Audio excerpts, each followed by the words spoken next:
Entrepreneurship মানে entrepreneur, আপনি একজন এন্টারপ্রেনিয়র। তো এন্টারপ্রেনিয়রের কাজ কি হয়? এই যে ব্যক্তিরা, এই যে ব্যক্তিরা অনেক রকম ভূমিকা আছে। যদি এখানে সবাই মহিলা, সবাই মোটামুটি বাড়ি করে সংসার আপনারা সামলায় আবার এন্টারপ্রেনিয়র, কারো কারো বয়স 40-50 ঊর্ধ্ব, অনেক টাফ, ঠিক আছে কথা না? অনেক ডিফিকাল্ট।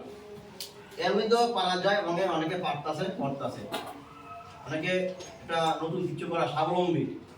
সবচেয়ে বড়, মহিলারা ইনসিকিউর ফিল করে, ঠিক আছে না? মহিলারা ইনসিকিউর মানে নিশ্চয়তার অভাব। টাকা তো যেমন তোমার আছে, নিশ্চয়তার অভাব। আমি এরকম আজকে প্রায় 10 বছর 14 বছর না, প্রায় 15 বছর ধরে সেটা এরকম গ্রামাঞ্চলের মহিলার সঙ্গে যুক্ত আছে। আর্টসিটিতে কাজ করছি 3 বছর দেখছি। আপনারা অনেকেই এখানে হয়তো এস্টাবলিশ, একটু অন্যরকম টপিক্সে বলে দিচ্ছি। দেখা যায় মেয়ে মা বাবা ভালো ছেলে দেখে বিয়ে দিল, জামাই নেশাখোর। প্রথম 2 বছর তো ভালো, নেশাখোর জামাই